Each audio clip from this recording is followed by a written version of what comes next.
ప్రేక్షకులకి ఆ లలితాంబిక అమ్మవారి యొక్క అనుగ్రహం పరిపూర్ణంగా కలగాలని మనస్ఫూర్తిగా కోరుకుంటూ మనం ఈరోజు చెప్పుకోబోయేటువంటి టాపిక్ ఏమిటి అని చెప్పి చూసుకున్నట్లయితే మనము ఫిబ్రవరి మాసంలో ఏ లగ్నము వారికి, లగ్నం తెలియని వారు రాశి నుంచి చూసుకోండి, వారికి ఏ విషయాల్లో చాలా బాగుంది, ఏ విషయాల పట్ల కాస్త జాగ్రత్త వహించాలి, మరియు ఏ దేవత ఆరాధన చేసుకుంటే మంచిది అనేటువంటి విషయాలు చెప్తుంది నేనైనప్పటికీ కూడా చెప్పిస్తుంది సాక్షాత్ లలిత అమ్మవారిగా భావిస్తూ అసలు ఈ గ్రహస్థితి ఎలా ఉంది ఈ నెల. మనకి వృషభ రాశిలో గురువు, మిథునంలో కుజుడు, అదేవిధంగా కన్యలో కేతువు, మీనంలో రాహువు, మన కుంభరాశిలో శని చంద్రులతో ఈ నెల ప్రారంభం అవుతుంది 1వ తేదీ నుంచి.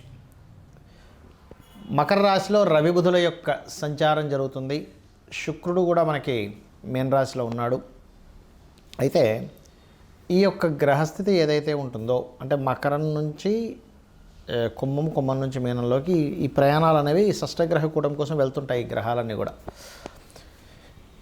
ఈ యొక్క గ్రహస్థితి ముఖ్యంగా ఏ లగ్నము వారికి ఎటువంటి మంచి ఫలితాలు ఇస్తుంది, ఏ జాగ్రత్తలు, ఏ దేవతారాధన అనేటువంటి మనం ఇప్పుడు తెలుసుకుందాం. వృషభ లగ్నము, వృషభ రాశి. వృషభం వారికి రాస్యాధిపతి అయినటువంటి శుక్రుడు లాభస్థానంలో ఉచ్చస్థితిలో ఉన్నాడు. ఇది ఎక్కువ విజయాలను ఇస్తుంది, సక్సెస్ రేటును పెంచుతుంది. ఇది మరి ధనాధిపతి అయినటువంటి బుధుడు దశమ స్థానంలో ఉన్నందుకు ఉద్యోగరీత్యా ప్రస్తుతం అయితే 9వ స్థానంలో ఉన్నాడు. 12వ తేదీ నుంచి దశమ స్థానంలోకి వెళ్తున్నాడు. కాబట్టి ఉద్యోగరీత్యా కొంతవరకు ఫైనాన్షియల్ గ్రోత్ ఇక్కడ ఇచ్చి తీరుతుంది. కాకపోతే ఇదే బుధుడు రాశుల్లో మరొక రాశిలో కేతు ఉన్నాడు. కావున మీరు ఏదైనా ఒక నిర్ణయాలు తీసుకునేటప్పుడు 2వ స్థానంలో కుజుడు 3కి 2కి అటు ఇటు తిరుగుతున్నాడు. కాబట్టి ఈ మధ్యకాలంలో ఎవరితోనైనా కమ్యూనికేట్ చేసేటప్పుడు, ఇన్వెస్ట్మెంట్స్ చేసేటప్పుడు కాస్త జాగ్రత్తగా ఉండండి.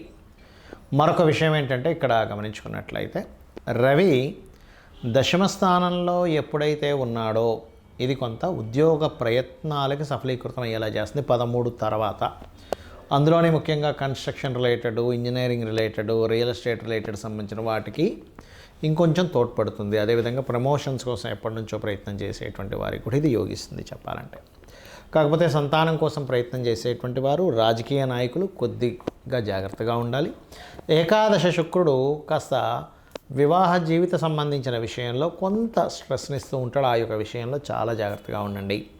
వివాహ ప్రయత్నాలు చేసేటువంటి వారు కూడా సప్తమాధిపతి ముఖ్యంగా ఈ 2-3 నెలల వరకు కొంచెం వివాహ ప్రయత్నాల విషయంలో కొంత జాగ్రత్త తీసుకోవాలనేటువంటి చాలా స్పష్టంగా చూపిస్తుంది. బికాజ్ ఆఫ్ మీ లగ్నానికి సప్తమాధిపతి అయినటువంటి కుజుడు ఎవరైతే ఉన్నాడో 2, 3 స్థానాల్లో సంచారాలు జరుగుతున్నాయి. కాబట్టి ఇక్కడ ఎక్కువగా ఉద్యోగ అవకాశాలు ఎక్కువ కనబడుతున్నాయి చూసుకున్నట్లయితే. కాకపోతే మీరు 1, 2, 3, 4 తేదీలు ఉద్యోగాల కోసమనో, వ్యాపారం ఎవరో ఏదో డబ్బులు ఇస్తే వ్యాపారం కోసమని వాళ్ళు ఏదో చేస్తారనుకునేటువంటి విషయాల్లో, మరియు ఏదైనా అగ్రిమెంట్ చేసేటప్పుడు 1వ తేదీ నుంచి 4వ తేదీ ఆల్మోస్ట్ 5వ తేదీ వరకు కొంత జాగ్రత్త వహించండి. ఇంపోర్ట్ ఎక్స్పోర్ట్ బిజినెస్ చేసేవారికి చాలా బాగుంటుంది. కాకపోతే మీరు ఎటువంటి నిర్ణయం తీసుకునేటప్పుడైనా కాస్త గణపతిని ఆరాధించండి. ప్రేమ వ్యవహారాలు, సంతానం సంబంధించిన విషయాల్లో కూడా కాస్త జాగ్రత్త వహించాలి. షేర్ మార్కెట్ జోలికి వెళ్ళకపోవడం మంచిది. గణపతిని, విష్ణువుని మీరు ఎంత ఆరాధిస్తే అన్ని విధాలా మీకు బాగుంటుంది. చాలామందికి ఎన్నో రెమెడీస్ చేస్తుంటారు. ఏ రెమెడీస్ చేస్తున్నా సరే అది ముందుకి కదిలినట్టే కదిలి ఆగిపోతూ ఉంటుంది. అది ఎందుకు అనేది అర్థం కాదు. దానికి కారణం మనం చూడండి, ఒక తలనొప్పి ఉంది మనకి. తలనొప్పికి సంబంధించినటువంటి ఔషధం ట్యాబ్లెట్ వేసుకుంటేనే మనకు తగ్గుతుంది.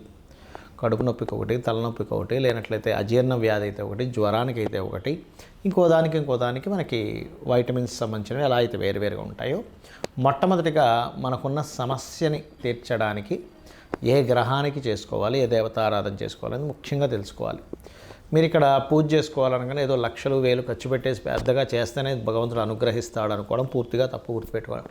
మీరు ఇంట్లో చిన్నగా ఒక చిన్న గణపతి బొమ్మ పెట్టుకున్న, ఆ మొహరది ఏదైనా చిన్నది మీరు ఒక పటం పెట్టుకొని కూడా మీరు గనక భక్తి శ్రద్ధలతో ఎటువంటి ఫలాపేక్షరహితంగా, అంటే ఎటువంటి ఫలము ఆశించకుండా గనక భగవంతుడికి మీరు గనక చేయగలిగితే దానికి మించినటువంటిది మరొకటి లేదు. గుర్తుపెట్టుకోండి. అయితే ఇక్కడ ఒక్కొక్కరికి ఒక్కో సమస్య ఉంటుంది.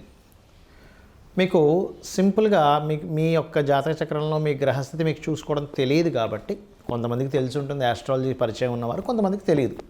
తెలిసిన వారు అదృష్టవంతులు, ఎందుకంటే వారి ద్వారా చూసుకొని చక్కగా వారు ఆ చిన్న చిన్న రెమెడీస్తో బయటపడగలుగుతుంటారు. తెలియని వాళ్ళకి ఏమిటి అంటే, మీ జన్మజాతకంలో ఉదాహరణకి శని పాడయ్యాడు, లేదా ఉద్యోగ సంబంధించిన విషయంలో ఎక్కువ ఇబ్బంది పడుతున్నారు అనుకోండి, చక్కగా ఏం లేదు, లలిత అమ్మవారి పటం పెట్టుకొని ఓం శ్రీమాత శ్రీ మహారాజ్ని శ్రీమత్సింహాసనేశ్వరి నమః అనుకుంటూ కుంకుమతో ఇలాగ వేయడం, పూజ చేయండి. ఒకసారి అనుకోవడం, ఓం శ్రీమాత శ్రీ మహారాజ్ని శ్రీమత్సింహాసనేశ్వరి నమః అనుకోండి, కుంకుమ వేయండి, లేదా ఒక పుష్పం వేయండి, సరిపోతుంది. ఉన్న ఉద్యోగంలో ఇంకా ఇంప్రూవ్మెంట్స్ రావాలి, ఓం మాణిక్య మకుటాకార జానుద్వయ విరాజితాయ నమః అని చేసుకోండి, సరిపోతుంది. లేదండి అనారోగ్య సమస్యలతో ఎక్కువగా బాధపడుతున్నాము అనుకునేటువంటి వారు ముఖ్యంగా సూర్య భగవానుని చూస్తూ ఓం సర్వవ్యాధి పరసమని సర్వమృత్యు నివారిణి అగ్రగణ్య అచింత్య రూప కలికల్మషనాశినే నమః అని చేసుకోండి, సరిపోతుంది. పేరు ప్రఖ్యాతలు రావాలి, సూర్య భగవాన్నే చూస్తూ ఓం భానుమండల మధ్యస్థ భైరవీ భగమాలినే నమః. అయితే మీరు చేసేటప్పుడు సూర్యుల్లో అమ్మవారు ఉంది అనేటువంటి భావనతో చేయండి. ఇంట్లో పూజ చేసేటప్పుడు అక్కడ ఏదో పటం ఉందని కాదు, సాక్షాత్ అమ్మవారు అక్కడ ఉంది, ఆ అమ్మవారికి నేను చేస్తున్నాను అనేటువంటి భావనతో చేయండి, ఖచ్చితంగా ఫలితం వస్తుంది. ఏమి ఆశించకుండా మీరు చేయండి, ఆటోమేటిక్గా ఫలితం వచ్చేస్తుంది. పంచోపచార పూజ అంటుంటారు, తెలుసు కదా, గంధము, పుష్పము, దీపము, ధూపము, నైవేద్యము, ఏ నైవేద్యమైనా పెట్టచ్చు, గుర్తుపెట్టుకోండి. ఇదే పెట్టాలి, ఇది పెట్టకూడదు అనేది ఏమీ లేదు.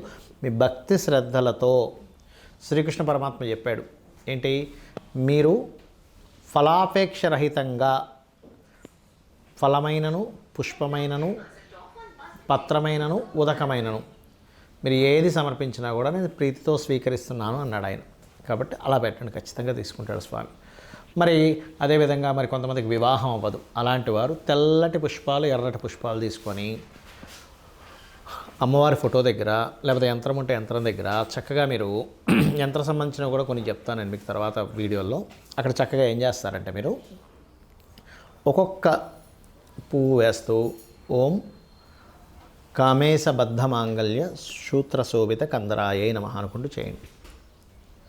లేదండి మా దగ్గర పుష్పాలు దొరకట్లేదు, లేకపోతే అంత పొద్దున్నే లేదు అంటే అక్షింతలు వేసుకుంటూ కూడా చేయవచ్చు, అందులో ఎటువంటి సందేహం లేదు. మరి అదేవిధంగా వివాహ జీవితం బాగాలేదు, అలాంటి వారు చక్కగా మీరు ఓం శివకామేశ్వరాంకస్త శివ స్వాధీన వల్లభాయే నమః అని చేసుకోండి. లేదంటే బిజినెస్లో మేము రాణించలేకపోతున్నాము, అటువంటి వారు ఓం ఇంద్రగోప పరిక్షిప్త స్మరతూనా భజంగికాయై నమః. ఫైనాన్షియల్ గ్రోత్ రావాలి, ఓం సంపత్కరీ సమారూఢ సింధుర వ్రజ సేవితాయే నమః. ఆ రకంగా మీరు ఎంత చేసుకుంటూ ఉంటే అంత చక్కటి ఫలితాలు మీకు రావడం జరుగుతుంది. అలాగే మరి కొంతమందికి అప్పులు ఎక్కువగా ఉంటాయి, వాళ్ళ రేపు అప్పుల బాధలు చాలామంది పడుతున్నారు. ఓం అపర్ణాయే నమః అని చక్కగా బిల్వ దళాలు కనుక మీ దగ్గర ఉంటే ఒక్కొక్క బిల్వ దళంతో అమ్మవారి దగ్గర పెడుతూ ఒక పుష్పము బిల్వ దళం కలిపి చేయండి, ఖచ్చితంగా మీరు అప్పుల బాధల నుంచి బయటపడతారు.